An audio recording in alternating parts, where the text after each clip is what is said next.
በሰው ተከባችሁ ብቸኝነት የሚሰማችሁ ሰዎች እስኪ እጃችሁን እንደዚህ እስኪ።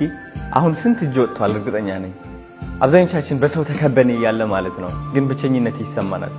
ማርያምን ነው የምላችሁ። በጣም አያሳዝንም? ግን ሰዎች አሉን እኮ ህይወታችን ላይ ጓደኛዬ ናቸው፣ ጓደኛ ተባይ ቤተሰብ አለ፣ በዚህም በዛም ተከበናል፣ ግን ስቲል ብቸኝነት ይሰማናል። ወደ አልጋችን ስንገባ ብቸኝነት ይሰማናል። ማንም ሰው እንደማይረዳን ማለት ነው። ለምንድን ነው የማይረዱኝ እንላለን። ውስጣችን ላይ ያለው እኛ ጋር ብቻ ነው ታምቆ ያለው። ለዚህ መፍትሄው ምን እንደሆነ ታውቃላችሁ? እኔ ማለት ነው በሰው ተከብቤ ነበረ። ሰው ነበረኝ፣ በጣም ማአት ሰው ነበረኝ። ግን ስቲል ውስጤ ላይ የነበረው ጭንቀት አልወጣም ነበር፣ ይዤው ነበር በውስጤ። ለማካፈል በሞክር ቢሰሙኝም ማለት ነው ለትንሽ ደቂቃ ነው። ከዛ በኋላ የሚሰማኝ ሰው የለም። ገባችሁ? ሁሌም ደግሞ ችግር አለብኝ እንደዚህ ጨናንቃለሁ እያልክ ለሰው ማውራት ይሰለቸዋል ሰው። ሌላ ሰው እንዳይሰለቻቸው ብለክ ደግሞ በቃ ለራስህ ትይዛለህ ማለት ነው። ልትፈነዳ ነው የምትደርሰው። ለዚህ ሁሉ መፍትሄው እንግዲህ የራስህ ጓደኛ መሆን ነው። ምክንያቱም ዘመኑ እንደዚህ ነው። በቃ ምንም ማድረግ አይቻልም። አብዛኛው ሰው ተጨናንቋል። ጓደኝነት የሚሰራው በዚህ ዘመን ለመዝናናት ብቻ ነው። አይገርምም? ለመዝናናት ስላችሁ ማለት ነው ጓደኛ የሚጠቅመው በዚህ ዘመን ማለት ሁሉም ሰው መወከል አልፈልግም፣ ግን አንዳንድ በብዙ ወደ 60% የሚሆነው ለመዝናናት ነው የሚገናኘው። ገባችሁ? ወደ ውጪ ወጣ ብሎ በቃ ፈታ ለማለት ችግራቸው ለመርሳት ክለብ ለመውጣት ምናምን ነው። ከዛ ግን ሁላቸውም እያንዳንዳቸው ቤት ሲመለሱ አልጋ ላይ ሲነኩ ማለት ነው ያቺ ድምፅ ትመጣለች፣ እንደገና ትጮኻለች። ያቺ የጎደሎነት ድምፅ፣ የሆነ ችግርም አለ የምትለው ድምፅ፣ የሆነ የጎደለ ነገር አለ የምትለው ድምፅ። እኛም እሷን መስማት እየፈራን እንሮጣለን። እሷ ታሯርጠናለች፣ እኛ እንሮጣለን። ሌላ ሰዎች እናሯርጣለን። እኛ ደግሞ እባካችሁ ኑልኝ፣ እባካችሁ ጭንቄን አስረሱኝ፣ እባካችሁ እቺ አይምሮ ላይ ያለችው ድምፅ እሷን አስረሱኝ እንጂ እኔ በቃኝ፣ እናንተ ነው የምፈልገው፣ እሷን አልፈልጋትም እያልን ማለት ነው። ያቺ ድምፅ። የራሳችን ጓደኛ ግን መሆን አለብን። የራሳችን ትልቁ ሰፖርተር መሆን አለብን። አልጋ ላይ ስንገባ ማለት ነው ዝም ብለን መተኛ ሳይሆን ራሳችን መጠየቅ አለብን።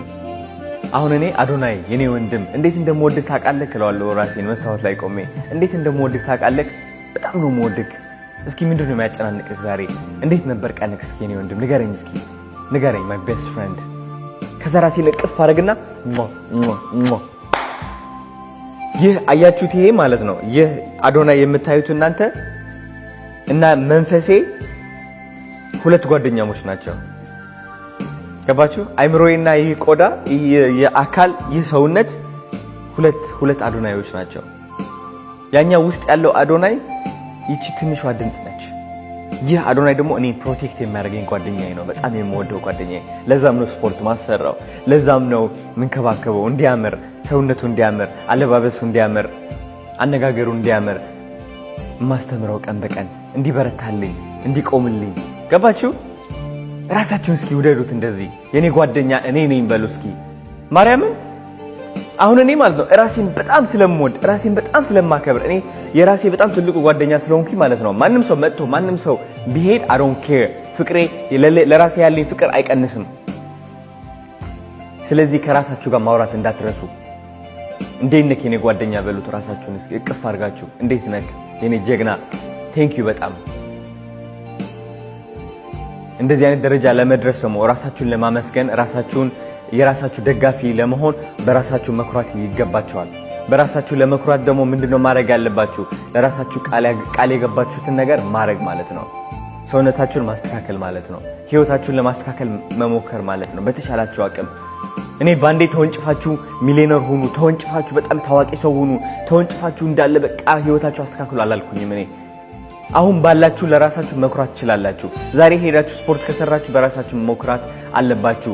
ትንሽ መጽሐፍ ካነበባችሁ ዛሬ መኩራት አለባችሁ በራሳችሁ። ሌላ ሰው ካገዛችሁ በራሳችሁ መኩራት አለባችሁ። ሌላ ሰው ፍቅር ከሰጣችሁ በራሳችሁ መኩራት አለባችሁ እንጂ እናንተ በጣም ሚሊዮነር ሀብታም ስለሆናችሁ ብቻ አይደለም ራሳችሁ መኩራት ያለባችሁ። ወይ ደግሞ ሰውነታችሁ በጣም የሚያምር ብቻ ስለሆነ አይደለም በራሳችሁ መኩራት ያለባችሁ።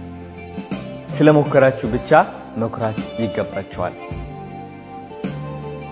እወዳችኋለሁ በጣም።